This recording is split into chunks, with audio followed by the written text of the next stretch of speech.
I love these pieces. I think they're just so fabulous, and they are fairly easy to make. There's a couple of steps, but it's all just time and curing. There's no baking, there's no firing, and let me walk you through how to do this. Nunn Design Bezels are cast in lead-free pewter, and then they are plated to create this look that you're seeing here.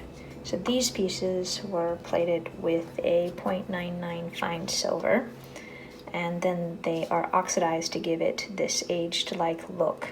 These are brass and plated the same way. You can see that the different types of products absorb the oxidization differently. Sometimes it'll be darker on the surface, and sometimes it won't absorb as much into the pewter, depending on the design of the piece. What we want to do is clean these bezels thoroughly using a little bit of rubbing alcohol, and this will help to clean the bezels, making it easier for the clay and resin to attach to it, but and also it's removing any of oils or fingerprints or whatever that might be on the bezels. So to do so, just get a little bit of rubbing alcohol onto your piece and just rub it around. When I am working with the clay in particular, sometimes I pull it in and out of the bezel, and therefore the clay can easily discolor as a result of getting in contact with this oxidization.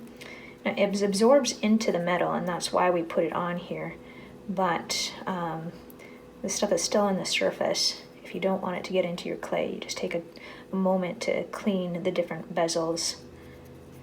So I'm starting out with first just using a little bit of rubbing alcohol. Then you can go back in and clean with a wet wipe. So I'm mostly just, if that's plenty good, I'm mostly just wanting to make sure that it's off of this lip and it's off of this inside core area. And after a good dousing like that, if there's still little bits in there, that's going to be covered up, and it's more than likely not going to come off very easily. So those are easy and good to go. These findings had the oxidization. These findings actually are sterling, so they didn't have any oxidization. So I don't need to scrub them down as much as I did the others. The next step is going to be putting on a little bit of packing tape onto the back side of these bezels so that we have a solid base when we put the epoxy clay or the resin in there. For this, you will need to have some packing tape. I have an S447 and a pair of scissors. Go ahead and peel off a little bit of the tape.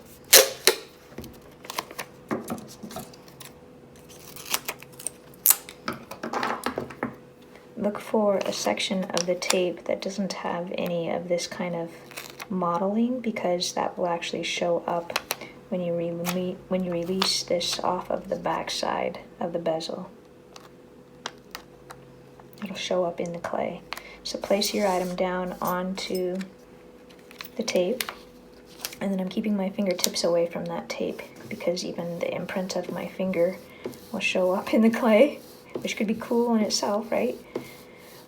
So just move that back and forth onto your surface until this is fully burnished down onto the bezel. The tape is burnished down, and then trim away any of your excess so it prevents it from getting stuck on any surface, like your shirt or whatnot. Let's go ahead and put tape onto all the various findings that you want to use. I'm actually going to keep this one without, and I'll show you a technique that we can do with that. To make a silicone mold, you'll need this easy mold silicone putty. It comes in a part A and part B. You'll open up these and pinch off equal size balls of the putty for you to make your mold with. You'll also need to have some sort of either a charm. I'm going to be using this charm from the Nunn Design line, or you can use a vintage button or any kind of found object such as a fossil or things that you've made. I also know that I want to have this mold fit perfectly within inside this bezel, so I'll need that as well. Before I mix up the putty, I'm going to get this prepared. I'm going to trim off this little extra loop right down here using a pair of flush cutters, and then I'll be able to sink this easily into the mold. So to remove that, and I actually want to keep it a nice sharp point, so I'll come in and first remove it this way, this little loop, and then remove it over here so I can still have a nice point here.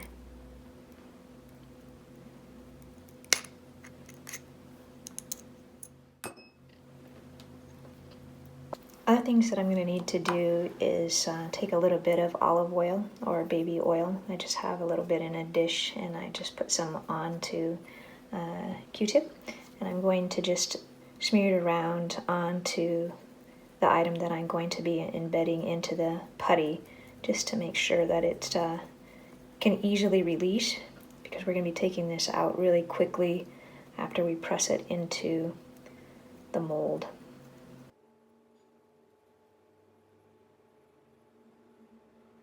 Alright, so now, since I have to work really fast with this putty, I have less than 3 minutes to work with this. I just want to double check that I have everything that I need. I have the 2 balls of the putty, I have the items that I'm going to embed into the putty. I'm going to first embed this and then register it, make a registration with this. And I also have a little round dish that I can press down, and I can see my putty and my patty when I'm making it. Let's first make our silicone mold, and I like to lay a piece of plastic down onto my work surface so this doesn't stick onto the paper. And now that I'm all ready, I am going to start mixing the putty as quickly as I can. I have found that I like to use the tips of my fingers like this because I have tried all kinds of different techniques of rolling it in my palms, doing whatnot, and I find that kneading it with the fingertips is the best way to move quickly and to blend these 2 parts together. When you're not seeing any modeling showing up, so no streaks of white coming through, go ahead and roll the putty into a ball. Navigating just the right amount of putty is going to take some time to figure out like how much to use, so you might have a bigger patty than you need. And then place that crease. I'm looking for any area that doesn't have a lot of creases right on that surface area. And now I'm going to press down using this little bowl until I have still a fairly thick patty. See how thick that still is? And then I peel that off.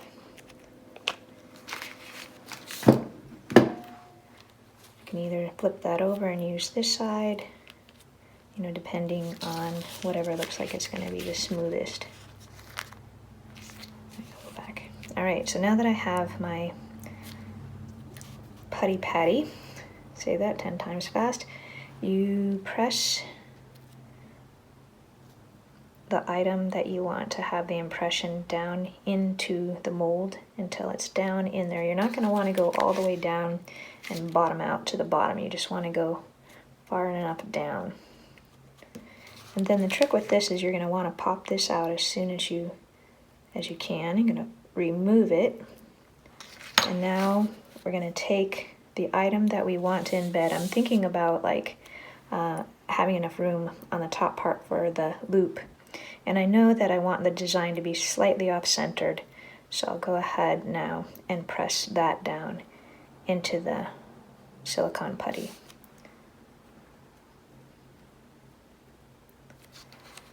So you can see that that's that far down into the putty. And now we'll let this set up for about 20 minutes until it is hard. Once the putty is firm to the touch, you can bend back the sides and the bezel will pop out, and you can see your piece perfectly registered inside of there. So when we have our clay inside of here, we can easily just line it up and make the impression.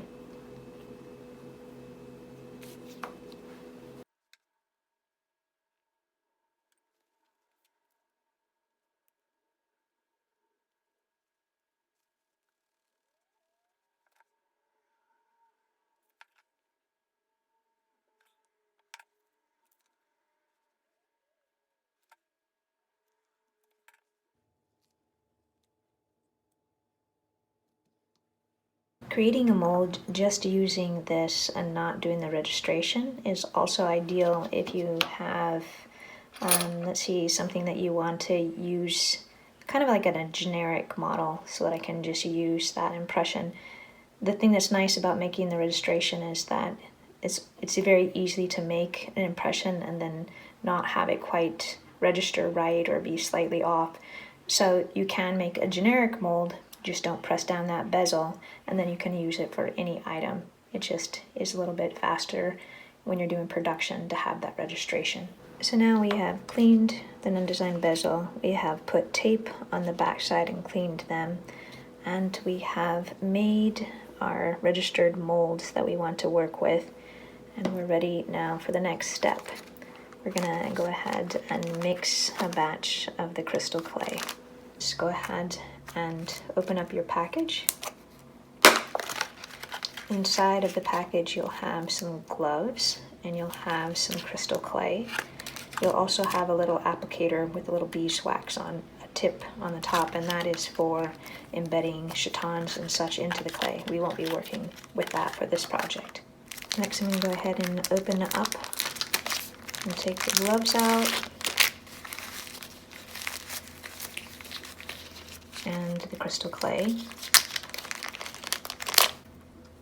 This is part B, the hardener, and this is part A, the resin. And when these are in their loose form and they're not yet combined together, it's always the best idea to wear the gloves. But when these two are mixed together and they're activated, you have 90 to 120 minutes to work with it, and it is okay to take off the gloves because the resin then is neutralized and you can work with it without the gloves on. I use a little bit of baby powder to put on my hands before I put the gloves on. This will make it easy for me to take my gloves on and off, and I can reuse my gloves over and over again. So this will make it super easy for me to pull these off by just pulling on the fingers, and then the whole glove can come out and I can reuse this over. For mixing the crystal clay, I'm going to put a little bag down on my work surface so that I can pinch off a small ball and then place it onto the plastic there. So I'm going to start out with a small blueberry sized ball of the crystal clay part A. Put that on my work surface, and then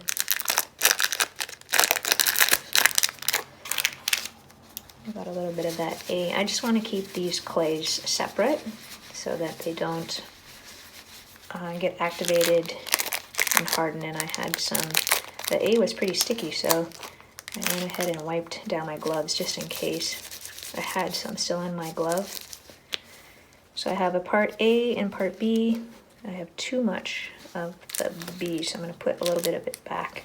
So I'm looking for 2 equal sized balls. It doesn't have to be exact, but it needs to be fairly close.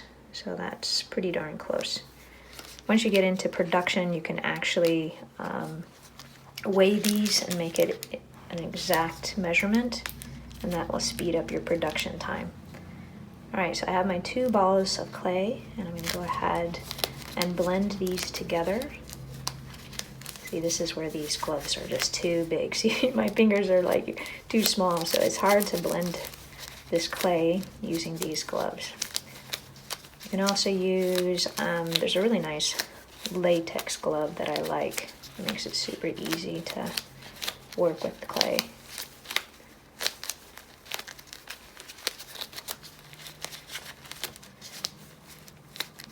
So you have 128 minutes to work with the clay, so you don't need to be in too much of a hurry.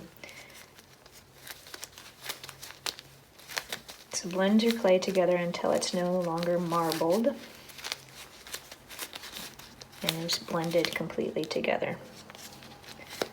Alright, so once this is mixed together and it's activated, we can now take off our gloves. Before I do that, I'm going to wipe them down, just removing any of the crystal clay that might have gotten onto the gloves so that I can reuse these gloves over and over again. I'm gonna go ahead and remove the baby powder from my hands and my fingers so it doesn't get into the clay. All right, so with clean and pretty dry hands, go ahead and pick up the crystal clay. And I like to roll this right into a nice ball, just double checking that I have it so it's not marbled in any way. And now we're ready to start embedding it into the bezels. Once I've pulled off my equal sized balls and I'm ready to mix or have mixed, I want to make sure that I go ahead and close up my container of the crystal clay and pressing out any air that might be in there. So now you have your crystal clay ready for the next time, and you're preventing it from prematurely hardening or whatever happens to it. Once we've mixed the clay, we've cleaned the bezels, and we've made the molds with the registration. We also have a mold without. We're ready to put the clay in the bezel and make the impression. I'm going to start by pinching off a piece of the clay. I have to guesstimate how much clay is it going to take to put inside of that bezel. Roll the clay. Here's a step that I didn't talk about. See how my clay is turning pink? So when I used that molding putty, I didn't clean my hands well after I used it, and so my clay is now turning slightly pink. So make sure that you wash your hands thoroughly after working with that molding putty. And I have found too that I even get it sometimes up underneath my fingertips, so just make sure you wipe your hands down. I got a little on the clay, but I'm not so worried about that. So I can just wipe that down too. So I have my clay. I'm gonna make a nice round ball. And this is just gonna take some practice to figure out exactly the amount of clay it takes to put inside here and have a nice or a high enough dome to get a really good impression. And with time, you'll figure it out. And as you move into doing more and more production, you will be able to weigh the clay before you put it in here. You'll know exactly how much clay it's going to take to get a nice impression. So I just put the clay in and just started patting it down and kind of bringing it over to the two corners. And once I know I want to have as much clay as I can in the center part right here, because that's where I'm going to be making most of the impression, because this part right here is the deepest right there. So I'm going and pressing the clay up into these corners here.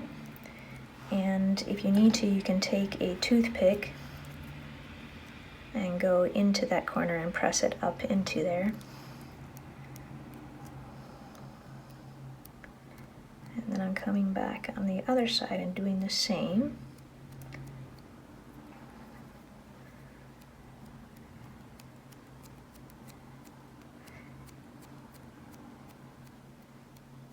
Alright, so I have it in there. I'm mostly looking out to see if I have little gaps in there. I'm making sure that that's nice and filled.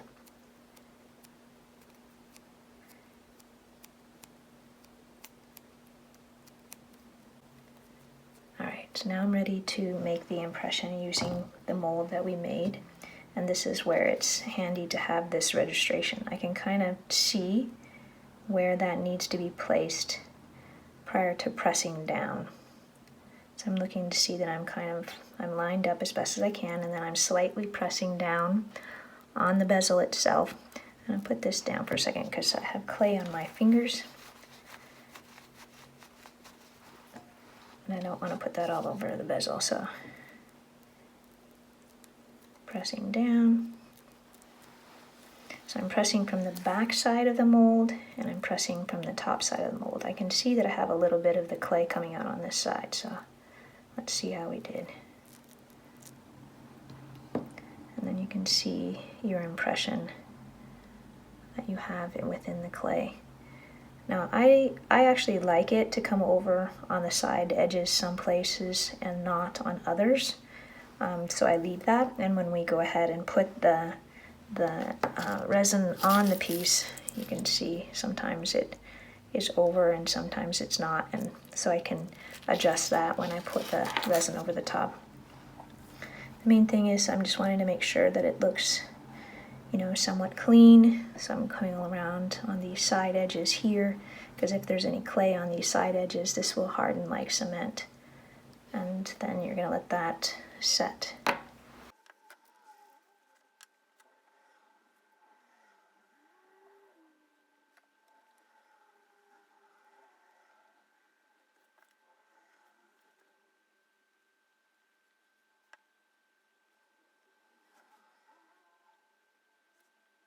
Alright, so next let's show you how to use this mold. I'm actually going to use the mold that we didn't have a registration on for this one. And I'm going to show you how you can put the crystal clay up here and in the piece that doesn't have a backside. So focusing on this one first, I'm going to take a little bit of the crystal clay and make a nice round ball.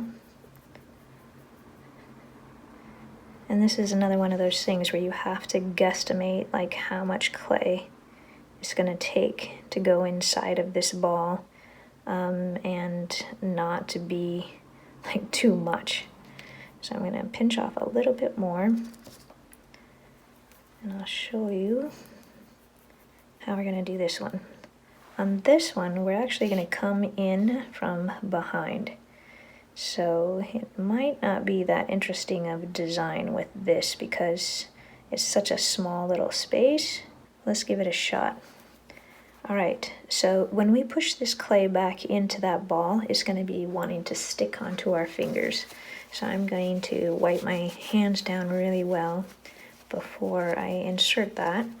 And with that same olive oil that we use to make that mold, I'm just going to put a little bit on my fingertips so it doesn't stick to my finger when I press that clay in there. Alright, so I have a nice smooth round ball. From the back side, I'm going to press that down into the mold and get it nice and flat, as you can see there. And then let's see how we did. Looks like it had a little bit extra ball right here, but I can just pinch a little bit that off, and then kind of just sculpt that nicely. So that's how you do it from the back side. Then you'll use a little wet wipe to go in and make sure that you have a nice clean surface, because this will harden like cement. And I'm going to turn the back side over and just kind of clean this slightly.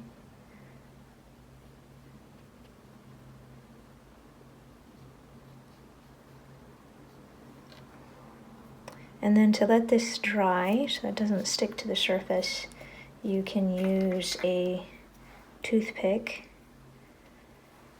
and place it inside a little cup. Let that cure. For this one, we're also going to use the one that we didn't use the registration down on. We just made a plain one.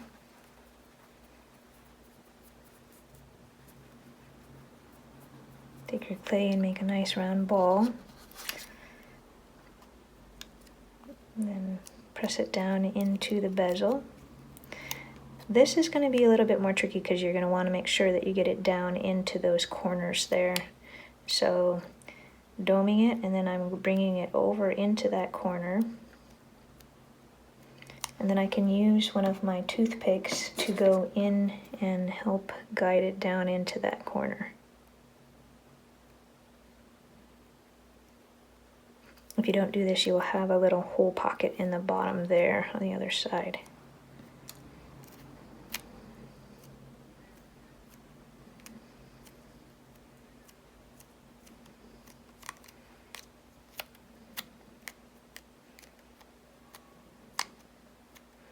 I'm actually not going to want this to be too domed because I know it's going to squeeze out those side surfaces easily. See, on the back side it looks like that is over in that corner too. All right. Now I'm ready to have a nice smooth surface. I can even come in with a wet wipe and make sure that that is nice and smooth and clean. And I'm ready to press it down inside of the design that I have here. So I kind of want it to be a little starbursty, so let's just try this like this. And I'm going to pick up the bezel and press from the back side, and I'm pressing from the other side to see if I can get a nice impression in the mold.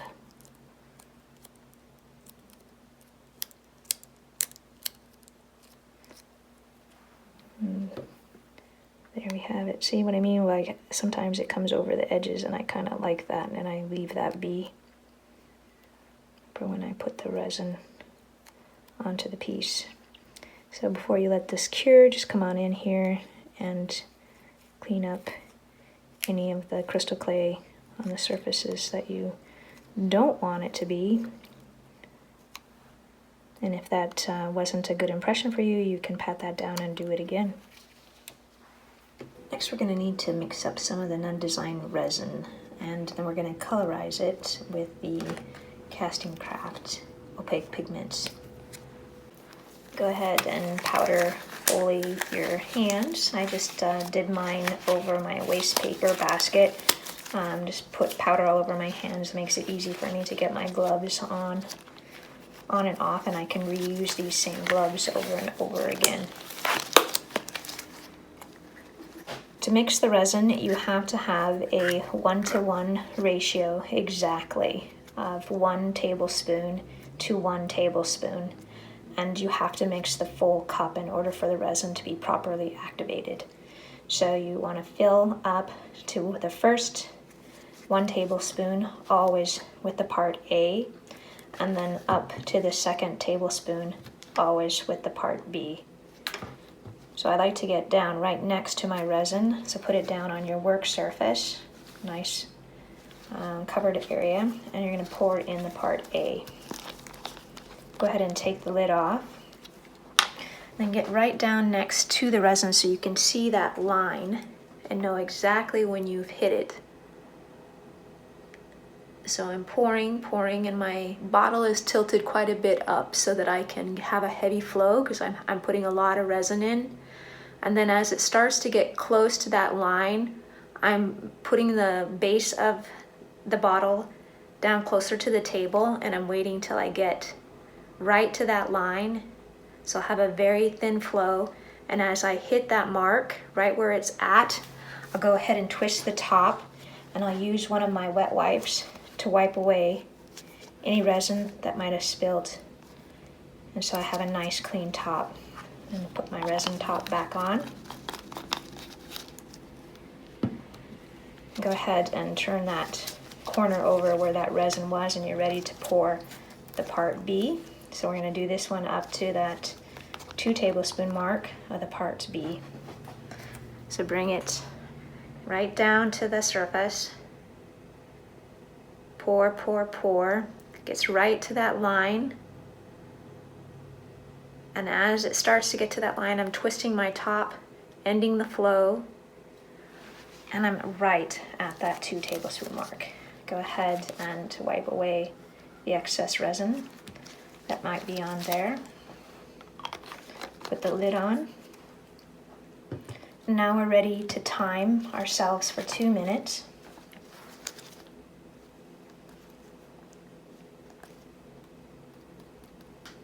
So I have my timer set for 2 minutes, and I'll go ahead and start.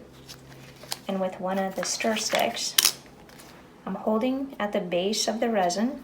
I'm putting the stir stick into the resin, and this is a really full cup. So I'm just going slow, and you'll start by rotating around the outside edges.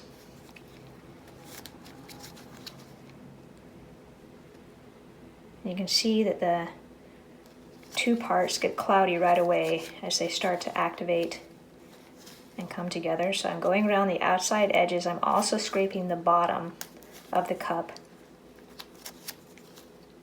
And then every now and then I'm going to stop, pause, scrape the sides off to get all of that resin of part A and B back into the cup, and then come back in, stirring.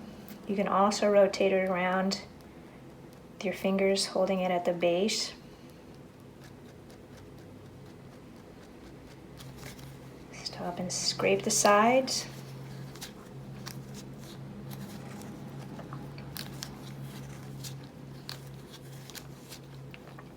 Scrape the stick back into the cup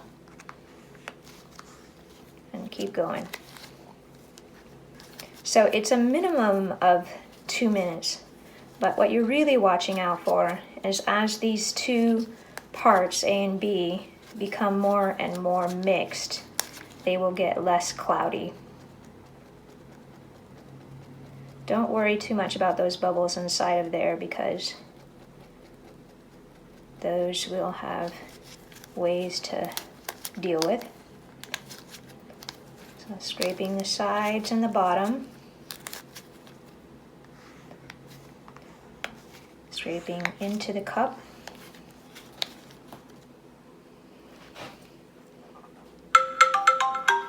And there's my timer, but I'm not as clear as I'd like, so I'm going to keep on going.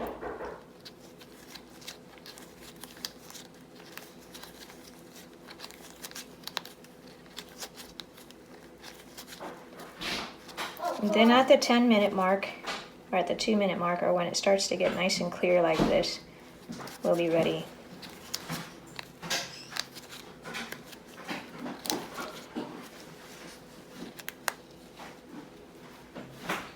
Sorry.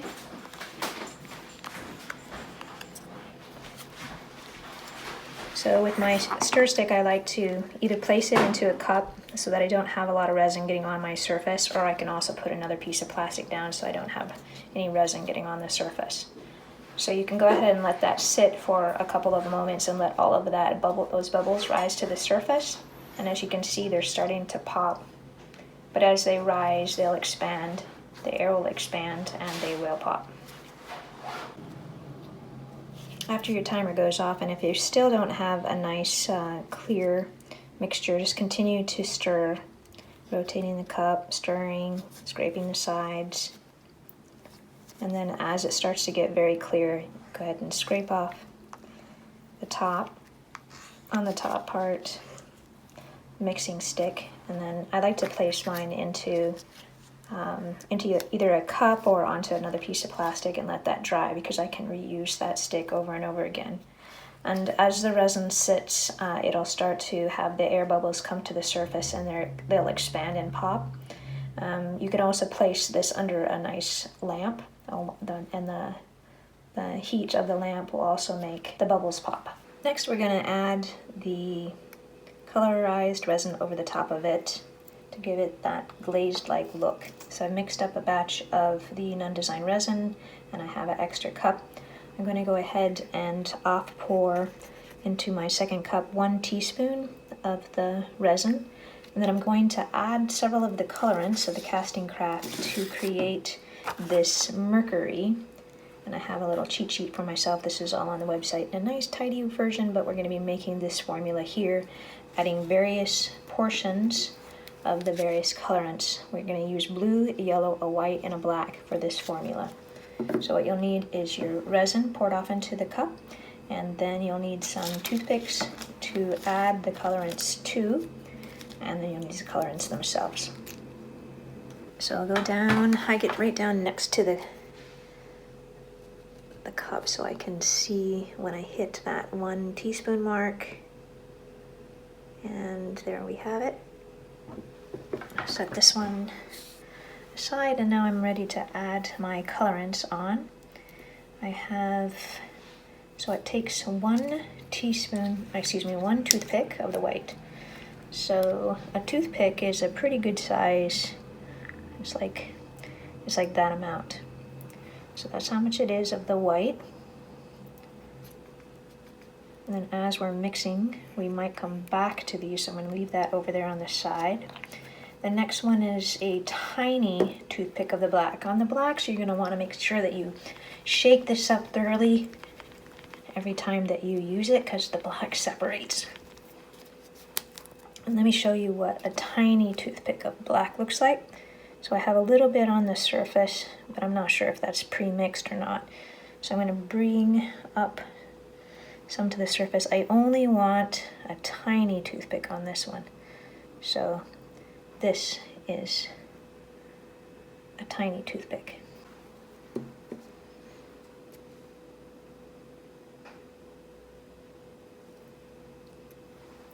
All right, next we have one speck. I don't really know what the definition of a speck is, but it's smaller than a tiny toothpick. How's that? We're just gonna put like a speck, a speck. Now we can go back and adjust this if we need to. There's our blue toothpick, and then we have one tiny toothpick of the yellow. So now we have the yellow, bring that up to the surface. And we're going to use one tiny toothpick of the yellow. Use a stir stick and we're going to blend this all together.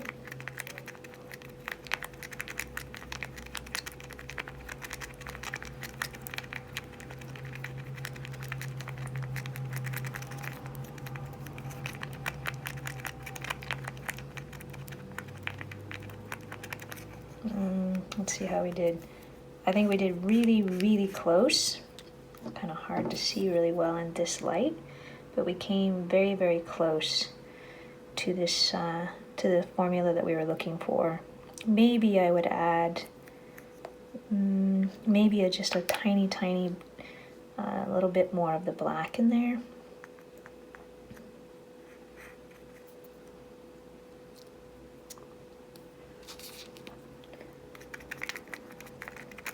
I don't think there was enough on my toothpick to really make a difference, but you get the idea, and that's pretty close.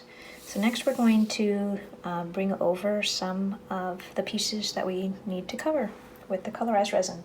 You want to make sure that you put your tops onto the colorants and make sure that you get the right cap to the right colorant.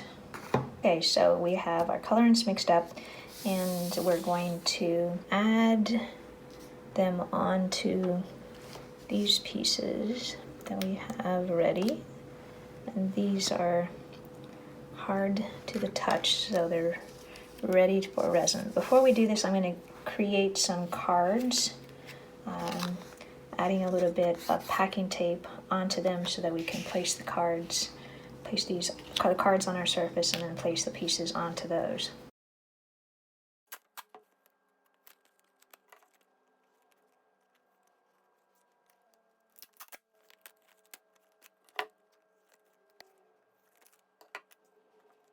So to start, we're going to drizzle a small amount onto the surface.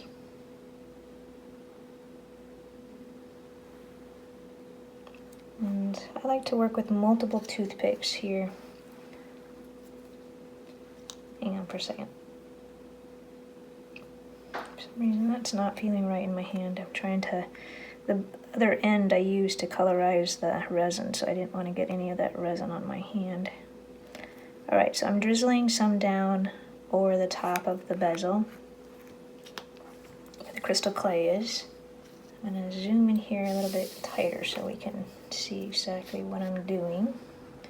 And I'm using the toothpicks to move this around so that I don't get my fingers or hands near the resin. So what you can see already is that the resin is dropping down into the recessed areas, and the areas that are higher, it's kind of poking out. So our job is just to move the resin around and bring it over to these outside edges.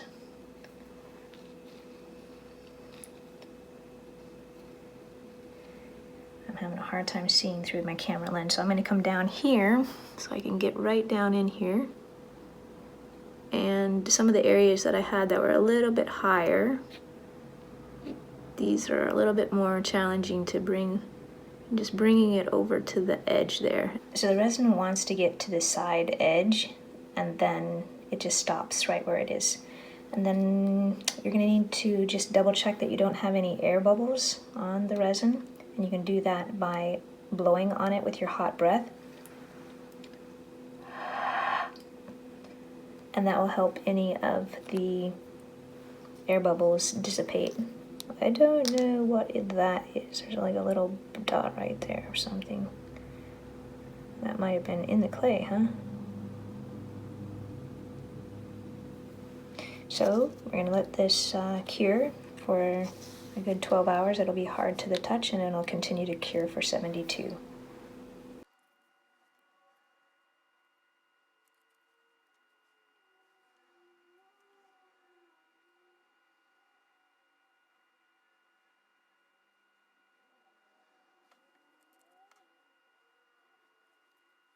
On this one, I'm going to drop some of the resin down into the base of the piece here.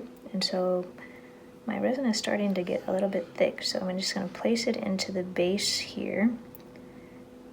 And then you'll need to use your toothpick to go in and press the resin into this corner. So go in by using your toothpick to run along that side edge and press it up into that corner, because there's little air pockets that form on the tape, and this prevents those air pockets from being there. I put some in the base of that, and now I'm going to just drizzle this on with my toothpick. And I'm going to just fill up that cavity more.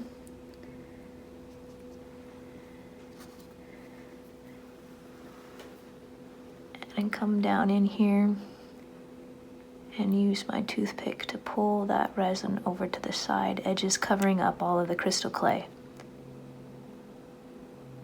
Pulling it all the way out so it's consistent to those edges.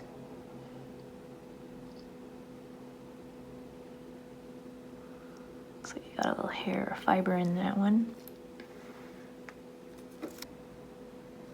And then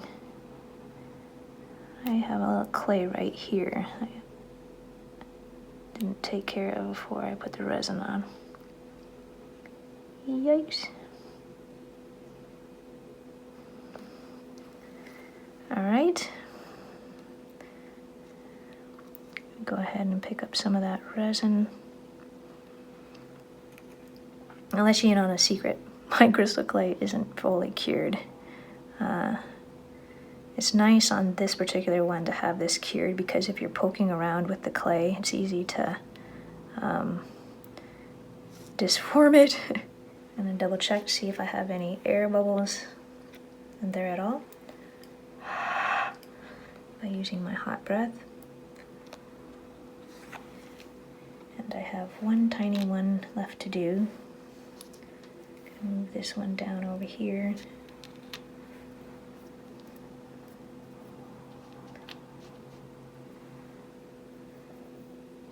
Add a tiny toothpick onto that.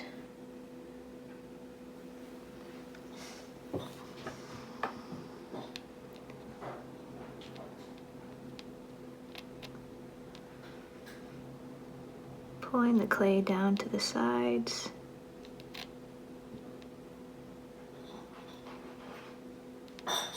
This little part is a little bit challenging.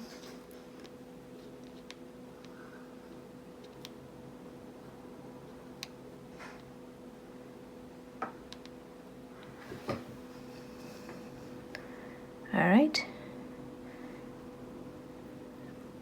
Picked up a little bit of the excess resin off there so it can drop down into those crevices. Do a little huff on it.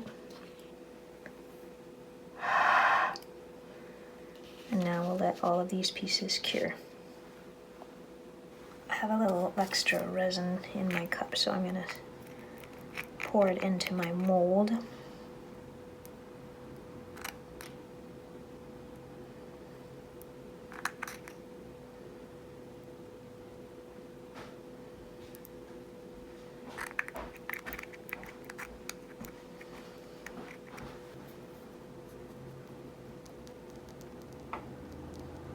I'm stirring it around inside of there, just kind of pressing it down into all of those little holes just to push out any excess air that might be in there.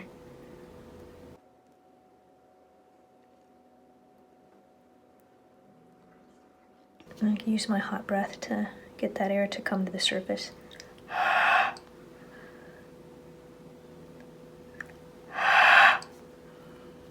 Alright, I'm going to babysit that for a while, just double check. These pieces are now cured.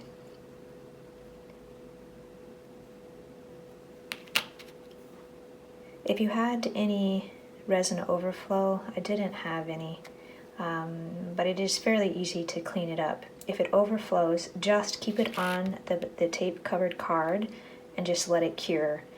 And then you'll go in around 12 hours into the cure time, and you can just take the resin that's overflowed, you just kind of pinch it with your needle nose pliers and it just bends right back and off. After these are cured, isn't that cute? You want to remove the tape from the back side of this piece.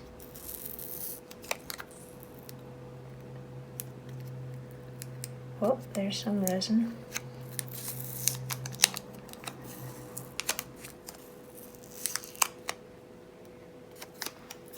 So I have to tell you, if you have resin that overflows, it's much easier to have a lot of overflow than it is to have a little bit, because if there's a little bit, you have to go in kind of with your finger, because if you go in with these, it's gonna easily scratch it.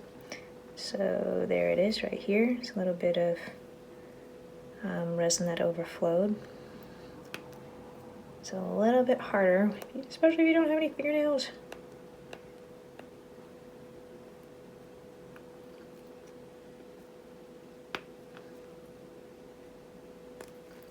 Alright, I'm gonna have to go in with these and see if I can get that to easily just pop off. And it did. So there it was.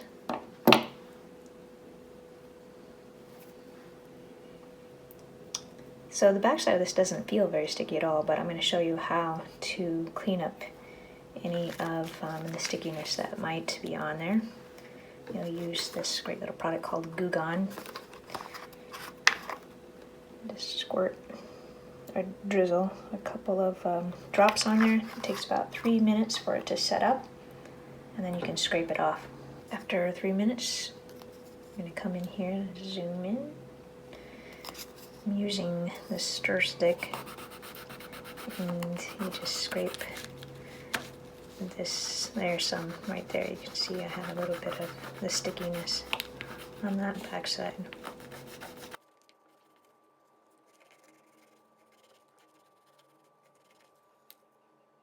Once you've scraped that all up, just wipe it down with a wet wipe. Ta-da! Here's a recap of all things that we've learned. We learned about how to clean the bezels. We learned how to use an open back bezel by putting tape on the back. We learned how to make a mold. We learned how to mix the two-part resin using colorants. And what else did we do? We learned how to place it on the back. We learned how to clean up the back side. And now we have some fabulous pieces. Congratulations.